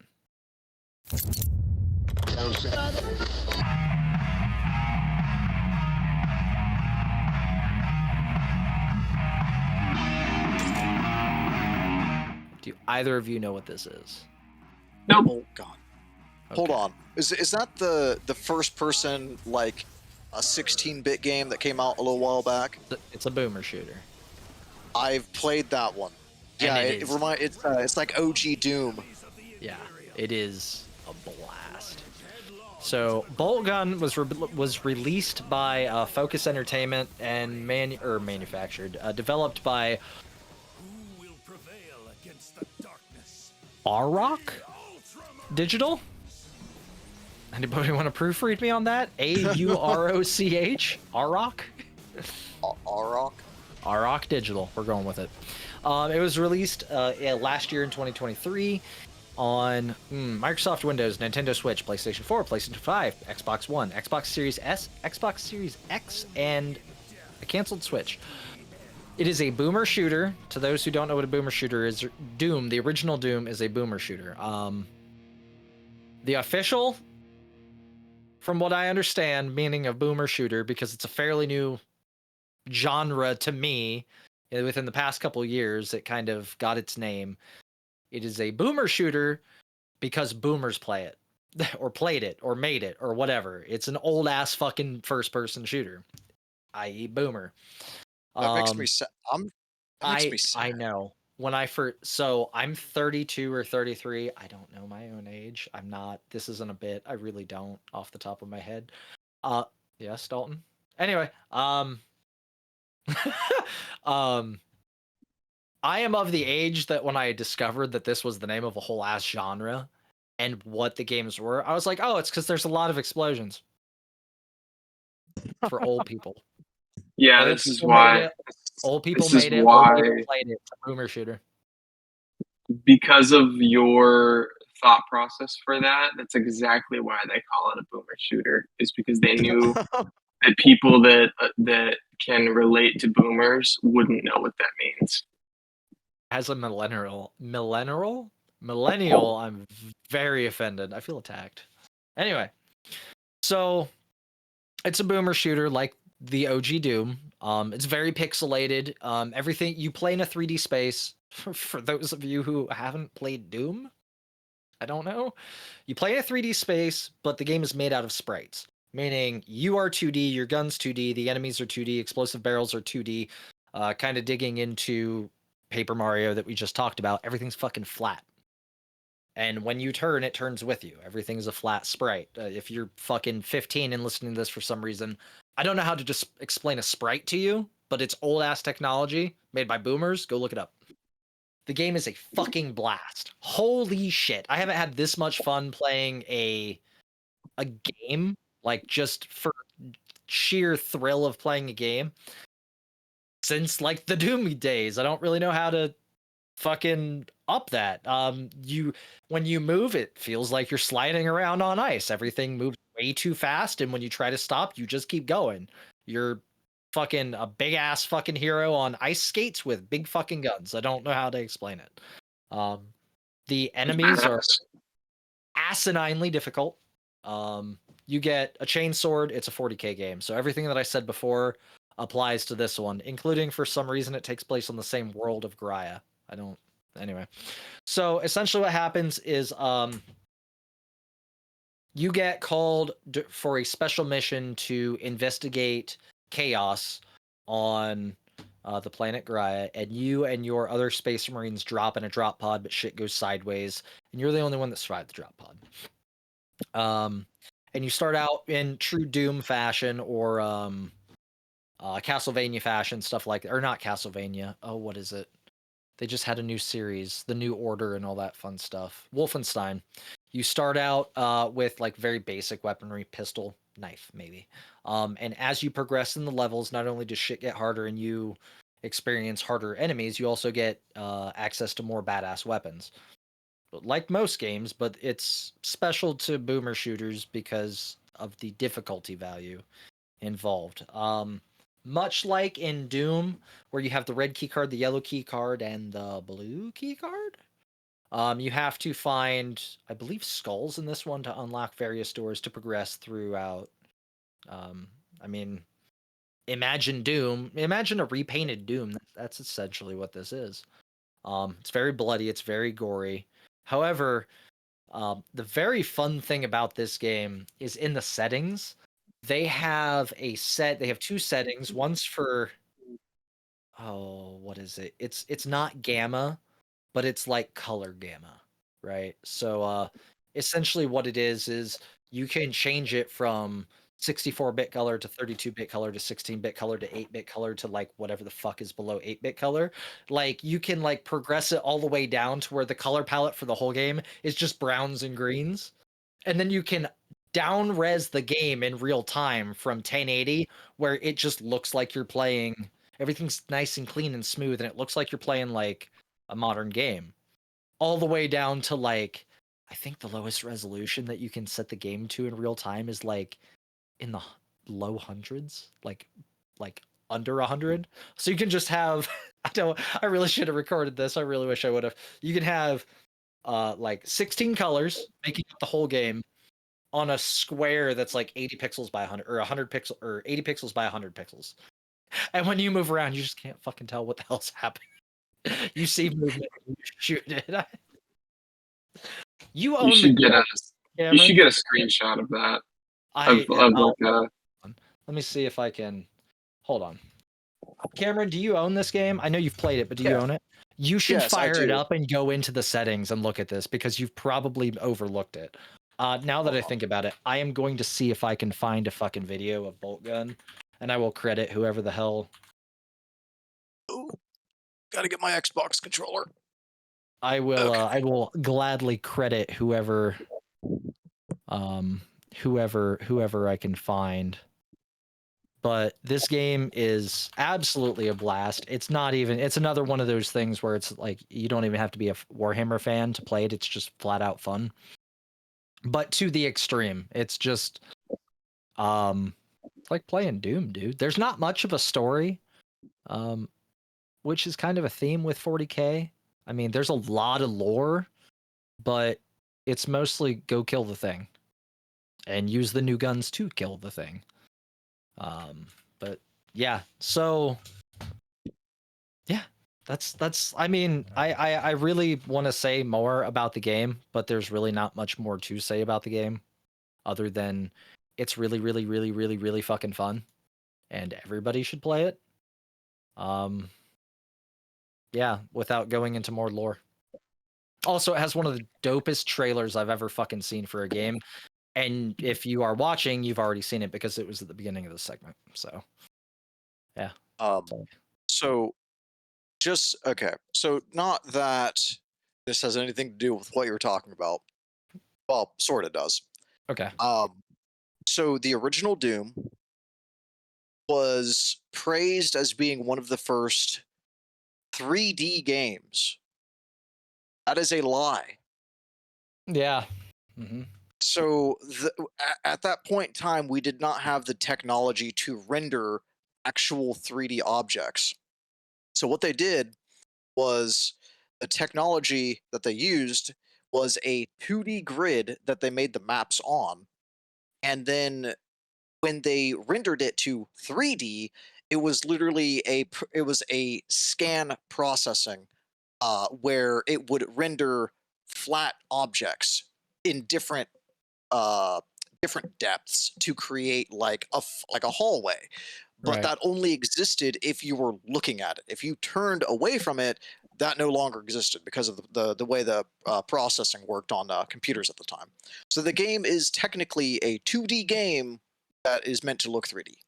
Okay. So, with having said that, have you ever heard of, we're very clearly like pivoting off of my game already, but there's really not much to talk about my game. Like if you Google it, you know what it looks like, and if you listen, that's pretty much all that there is to the game.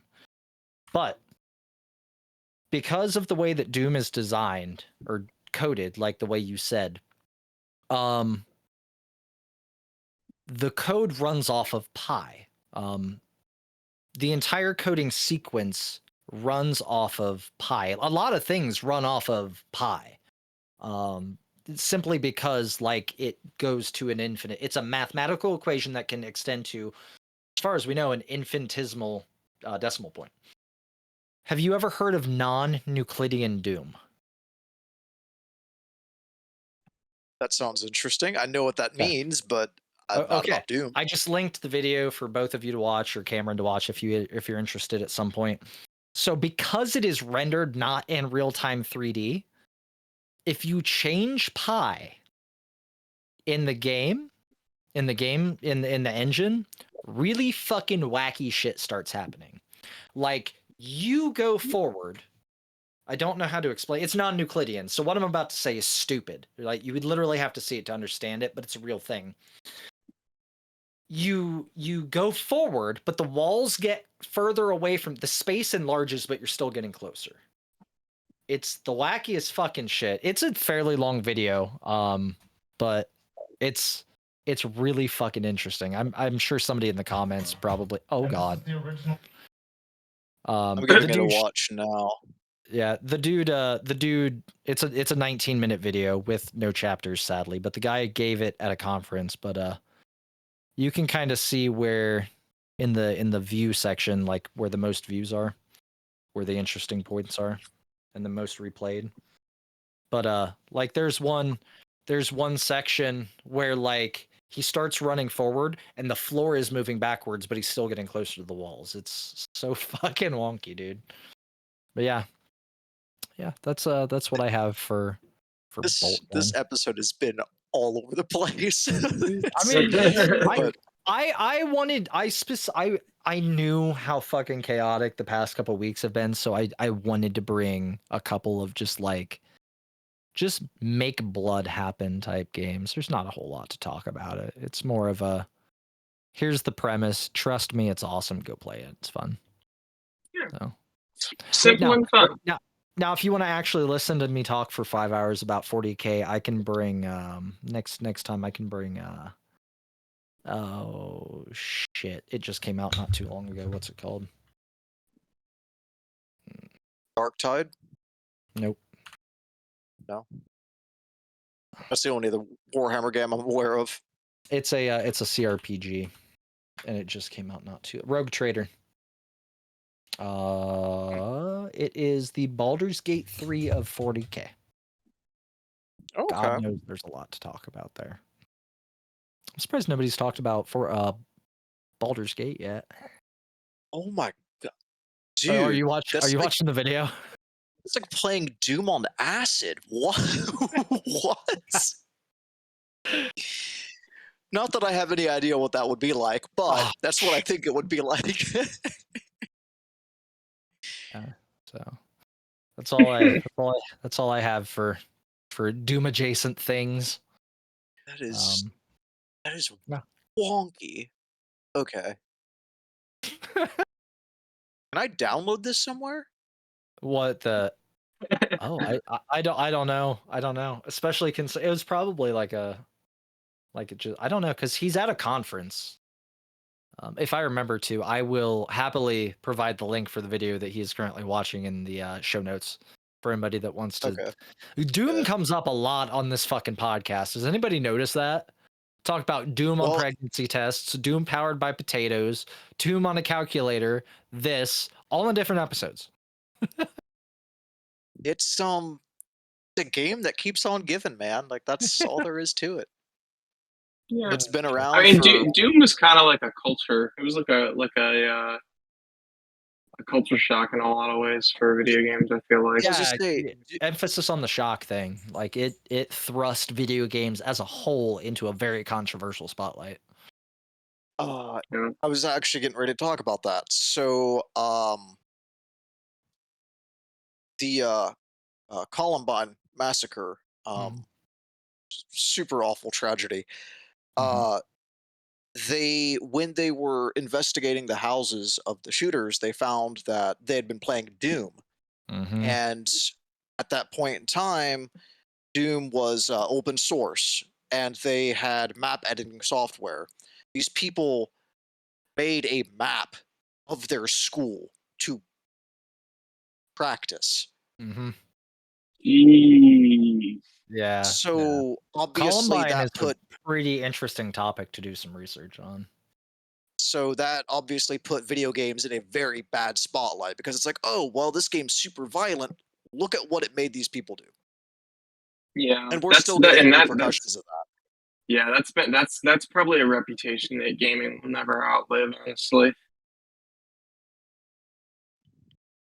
Since we're on a So Doom thing, did you guys, or Dalton at least, did you, or Cameron, did you see that John Romero came back to I mean he never really left the games industry. He's still developing games for, I can't remember what company he works for, but he made a new Doom WAD. He made a new WAD for Doom fairly recently for the first time in like decades. no, Yeah, he released it for free too. Can't remember. all right. So like, if you want to, for those that are not 30 years old, a WAD is, so Cameron was talking about Doom was open source, and in a lot of ways it still is. A WAD is a file type called .wad, a WAD, and back in the fucking 90s, if you released a Doom WAD, it was called shooting your WAD. I'm not even fucking joking. How shooting a WAD. Okay. So I'm So- sorry. Yeah. So John Romero shot his WAD not too long ago. Anyway, so a WAD is essentially a modification of the game. A lot of times it wasn't like a mod, if they wouldn't modify the game, they used the file type to release additions to the game, so like extra maps and extra enemy types and stuff like that. So that's what that is. The That's game pretty cool. game industry is and has been so cursed for so long. It's fireworks. I hear them too.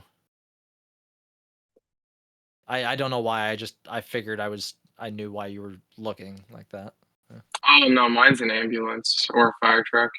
Oh, I got you. Then I hear the fireworks too, but I hear emergency vehicle. yeah. So yeah, no. As far as like getting off topic, like that's part of what these discussions are about. Like the idea is that we bring the games that we. The idea of bringing the games is to help encourage us and our listeners, hopefully, to just continue to play, right? You can guarantee that you are still playing games and enjoying yourself if we bring a game to every episode. But if you talk about your game and then go off topic, as long as we're still talking about games, that's the whole point of it, man. It's to just expand. Yeah, and we got to meet our Doom quota somehow. That We're just gonna have to talk about Doom in every episode. That's just that's what's gonna happen. We gotta shoot our WAD. I hate life. Speaking of Doom, because we're already on this topic, Doom Dark Ages coming out next year. Let's go. I don't know too much about it. I've seen a couple trailers and the game looks awesome. There's a gun that grinds up skulls and you shoot out the skull shrapnel as bullets. Yes. Yeah, that looked fucking awesome. I sat down after you told me that night I got home. I sat down and watched all the, because I missed the Xbox games showcase, the Xbox games showcase. So I sat down and watched a bunch of trailers. Metal Gear Solid Delta looks fucking beautiful. Metal Gear Solid 3 is one of my top 5 favorite games of all time, hands down. You know, honestly, we should have had an episode talking about our thoughts of the showcase, but I also didn't get to watch the showcase, so well, I mean, there's the fucking showcase happened. Steam Next Fest also happened the same week, which wouldn't apply to you as much as it would to Daulton, but he looks like a deer in the headlights, so maybe not. So Steam Next Fest happened, and there's one game that I want to talk about real fucking quick. It's a demo only at this point, but it's called Tactical Breaching Wizards. Okay, and Thank you, both of you. That was the look that I had when I saw Splattercat Gaming playing the demo on YouTube. I said, what? Because it auto played his video. He's like, honestly, I don't know about this game, because I don't know if anybody here watches Splattercat, but he plays a lot of like new indie stuff. He's like, honestly, I don't know about this game. That's how he started the fucking episode. Honestly, I don't know about this game. I saw the title and I thought, I don't know. And then I started playing the game and I was like, yeah, I get it. Tactical Breaching Wizards. And at that point I was like, what? So it is a game about bonus game. I brought 3 games today. One I didn't play, but I have the demo downloaded. In a world where the top special forces operatives are all just wizards for some reason, one team is unstoppable. Not yours. Tactical Breaching Wizards is a game about tactical breaching wizards. It starts out with what I can only describe as, all right, so has anybody played XCOM or a tactics style game? Where it's top-down-ish, you move your units tactically, behind cover, yada, yada, yada, take your shots, the enemy does the same. Typically on a grid or a hex style map. No? I have not. I can kind You of can understand picture what it you're though? talking about. Okay. That's Yeah. what this is. And it starts out with what I can only describe as the opening oil tanker scene from Modern Warfare 1. But you are a wizard with an M4 and a wand sticking out the barrel. And you are wearing a vest with potions. You have your grenade? Nah, that's a fucking potion, dude. Look it up. Like, you need to see, like, just go to Google Images and type Tactical Breaching Wizards and go to images. You need to see the aesthetic of this game.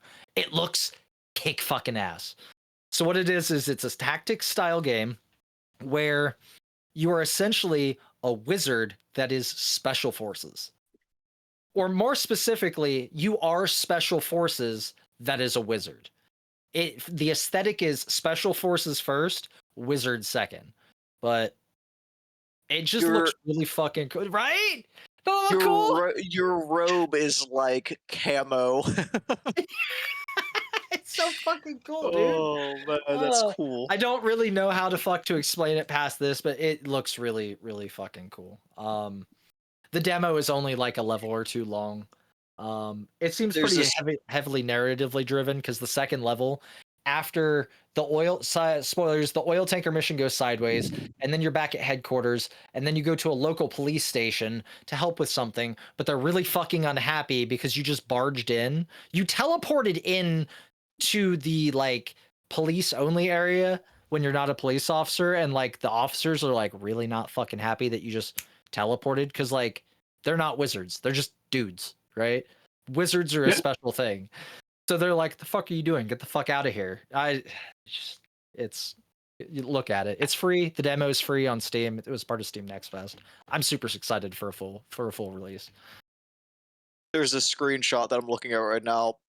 Your character looks like he cast a lightning bolt spell in quotes, and it's just like ricocheting off of the walls and like hitting like 2 other targets. Yeah. There's a lot of they take a lot of like a lot of the spells like you would normally have like fireball or like explosion, like area of effect type spells are in the form of like a potion like grenade and stuff like that. They really blend the tactical special forces thing with it's super cool. I can't wait for it. It's awesome. Yeah, that's the bonus game for this episode, I guess. So yeah, so now that we've talked about like 17 different games in one episode. Yeah. Anything else? Anything else?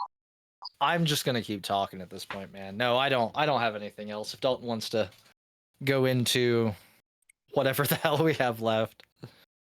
We're at 2 hours minus when did we start? Oh god, we started 10 minutes into it, so we're at 1 hour 50. And because it's a video episode, I don't cut anything now, so we're looking at an hour 50. All right. Since we started doing video, if there's no weird, awkward, dead silence, I don't cut shit. So, Fair and enough. honestly, it's been real fun to listen to without the video that way. So, Nice. so I actually want to thank you guys for kind of putting your best foot forward while we've been doing this, especially with the video thing and like helping keep the weird dead air to a minimum and all that fun stuff. Because yay, hearts! Says, I mean, it's very easy to sit here and be like, "All right, yeah, I'm gonna look this up." Silence, silence, silence. I'm really happy we do that, but somebody else always chimes in and keeps the conversation going. So thank you guys. Yeah. This has been an awesome project. I'm really happy to have both of you here to keep it going. So, hell yeah. Housekeeping? Well, here I have one more thing. I'll make it quick. Okay. Our boy Charlie, Penguin Zero, Moist Critical. Oh God. We let him down because we hit a wall and a lot of things happened and we were very busy. We did not make any attempts to speed run another Crab's Treasure. I personally didn't even finish the game. I don't think any of us did actually. Okay, of course Cameron did because Cameron finishes every game he touches. I wanna be upset because I feel like I'm being upped by him, but also he is 1/3 of door-to-door gaming, which means 33% of door-to-door. That means door-to-door gaming did make a concerted effort. So If you want to look at it, I agree. I concur. That is an excellent thought. But yeah, so we didn't do anything with that, unfortunately. Obviously, still I'll still go back to the game and revisit it and play it some more. But we'll have to see if there's any future endeavors with that game, and I'm sure there will be. So yeah. But if we don't have anything else, I think we're probably good to wrap it in. Yeah, let's go into housekeeping. I'm good for it. I'll just fucking find other games to keep talking about. Don't make me open my Steam library. All right. Well, is it for us today? Don't worry, I'm not just abruptly ending. Thank you to everyone. You got things to talk about, my guy. Yeah. You got things to do. You got dice to roll and all that stuff. Yeah. So actually, yeah, let's go ahead and do that. So obviously, as a normal segment here, we do have a nice solid D20 to roll, and it determines our random topic. This week we talked about the next generation of consoles and gaming, and this week, do you have your list pulled up there, John? I sure do. Okay. Do you want it visible, or are you going to trust me? I held it up to the screen last time. I'll just do the same thing. Oh yeah. So I rolled, and we got 16. 16. That is going to be. Oh, good. Oh, good. God. I don't know. Can you see? Let me.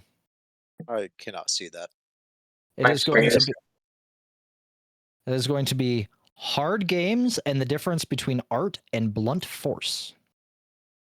Elden Ring, baby. Yeah. So essentially, what it's going to be is Souls-like versus oh God, I am dead. There we go. It's going to be the difference between a Souls-like and a Souls-like clone. Wait, it's going to be the difference between a Souls game and a Souls clone. So, yeah, I've got a list already. I got that covered. Don't worry, guys. Yeah, Cameron. There's an art to Bloodborne on the hardest difficulty versus Doom on the hardest difficulty. One is you are a masochist. The other is I have to learn it to be able to dance. So that's going to be what we're talking about next time. You want to dance, you gotta learn the steps. All right. So next up, Dun, dun, we gotta dun. choose a host Yo. for the next episode. Me. Oh, are we doing the drum roll? Hold on.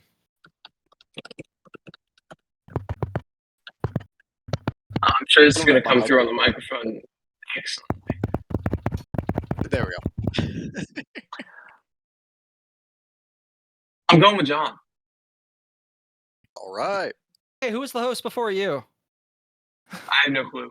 I don't remember. Okay, that's good because I'm constantly scared we're just gonna get into a circle. Yeah. Well, there's only 3 of us. It's gonna be a circle at some point. It's just, I'm constantly scared we're gonna come into a triangle. So my reasoning is Okay. honestly because with you hosting the next episode, I want to give you. I'm adding this as an extra segment for the next episode. You are gonna get. I have my notes ready. You're gonna get, let's say, 25 minutes in the next episode, and you just get to have a Warhammer segment. Wait, really? Yeah, just do it. Just Wait. 25 minutes. Talk No, about there's- whatever you want. Wait, really? Anything I want? Oh God, dude. Yep, I'm currently the host, so I'm making the rules for the next episode. Well, that is. I mean, yeah, that is you. Yeah. We don't have bylaws. The bylaws are the host is in charge. So. So there you go. You that's your treat for the next episode as being host. Yay. Yeah, are you doing So- this because you're interested in Warhammer, or do you just want me to get it out of my system so it never happens again? No, I'm interested because I think you more so you scratched a lot of the surface of it. Dude, there's so Uh, much that like it's so stupid. Like, so the lore in Warhammer goes so dumb as to like when I made the mention earlier that like, oh, the orcs, we're out of ammo. What do we do? And the commissar held his bolter out. There's like a bolter is a gun, first off, obviously. But there's so much lore that like there's different kinds of bolters. There's stories about how the bolter was invented, how old it was, the planet that it started it. Like it's so stupid. The company that originally manufactured it, their history, like Warhammer goes so fucking deep, and it's really hard if you know anything about it. I imagine it's like people that really know Halo stuff, for example, talking to somebody that doesn't know Halo. The universe is so expansive that every other word out of your mouth, you're afraid that the context is gonna be lost unless you explain something else. It's so stupid. Right. Yeah. Yeah. Um, And my secondary reasoning being that I really enjoyed the I'm a tank. There's so much. So there's a lot of, and I'll explain that real quick before we get off here. The universe of 40K is what's called grimdark. Everything in the universe has something at some level to do with pain or suffering. There is no good person. There's no good guy in 40K at all, period. There's just people that you can find that have the most good things that you personally can align with. You know what I mean? So the I'm a tank stuff, there's for every really fucked up thing in 40K, there's always something else that we refer to as grim derp to kind of even it out. And the orcs bring out a lot of grim derp. So I appreciate you liking that joke. There's orcs got jokes, dude. There's I'll look forward to it in the next episode too. There is for example, like the orcs were I'm not a huge orc fan. I just know a lot about them because they're fucking stupid and they even out a lot of the depressing shit. But the orcs worship two gods, Mork and Gork. Mork is brutal but cunning, but Gork is cunning but brutal. It's just there's so much dumb shit, dude. I love it. So I'm excited for that. Awesome, thank you. I am sorry to our viewers for the next episode. For anybody that is interested, fantastic YouTuber by the name of Luton0, I think it's 09. He has hundreds upon hundreds upon hundreds of multi-hour videos that have nothing to do but with 40K lore. And the beautiful thing about it is there's no right place to start. You just find something that you're interested in or that sounds cool and you just start listening. So yeah, cool. Heck yeah. Awesome. Thank you. Yay. I'm excited. Yeah. So we got the dice roll out of the way. We did the host. I gave you your fun little rule here. I guess come to follow our social media things and all that, and also If you would like to submit us any emails, ask us questions, and it be potentially featured in the episode, then you can send it to mail@doortodoorgaming.com. That's the number 2. So yeah, that wraps it up for us. Thank you all for I do want to listening. give one last caveat to the social Yeah, media go for it. stuff. I'm sure you guys included, people may have noticed the shorts, the Instagram shorts and the YouTube shorts that popped up here and there. That was an experiment, and while I loved it, and they got thousands of fucking views, if I do it, it's not going. If I continue to do those, I didn't do any for the last episode. I have a list of sections that I could pull from that episode to make them. It's so time consuming to do those. I released 8 of them, and it took about 10 hours to do those manually. The captions have to be done manually. The edits, the cuts, the camera changes, everything has to be done manually. It takes probably an hour to do each one. So if I do continue with that in the future, it's probably going to only be like 1, maybe 2 per episode. So I just figured I wanted to throw that out there, including to you guys, because like there's like 10 or 15 of them that released all within a 2-week period, and I spent a hot fucking minute in front of the computer making those. And even though that they got massive views, it's just not worth the amount of time that I had to put into those, because like I said, we all have full-time jobs, then we're all working overtime, we have hobbies, all that fun stuff. So and sadly AI won't do that for me for free yet. So, and we're not to a point yet where I'm willing to pay. If we get to a point where I'm paying an editor, oh yeah, for sure. But for now, me the editor, me no do it often. So sorry. So continue with your outro. I promise I will stop interrupting. No, you're good. But yeah, like I said, send us emails, follow us on all the places.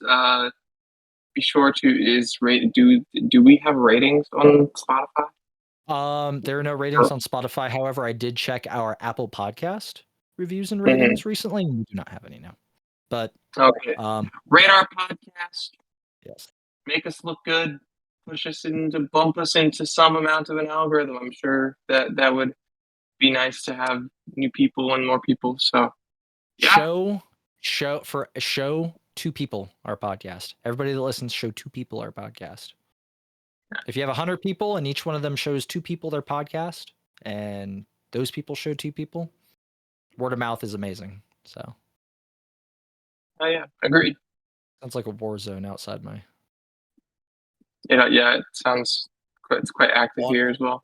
For those of you wondering, it's 5 days from the 4th of July. So. One random tangent before we go. With it being so hot, offer water to your mail carriers, please. Oh, please. We really appreciate that. Please. Yeah. Even if you're like me and you say, no, I'm good, thanks, knowing there's no water in my truck. What is wrong with you? But no, yes, we do appreciate that. That's a whole nother thing that we talk about after the show. Holy shit, Daulton.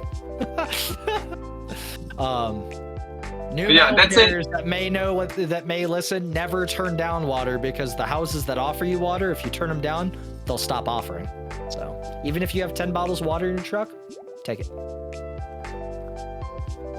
That's all we got. We're leaving. I already did all the other outro stuff. Fuck you. Have a great night. Sayonara. Long time listener, first time caller. Thank you. I'm just happy to be here.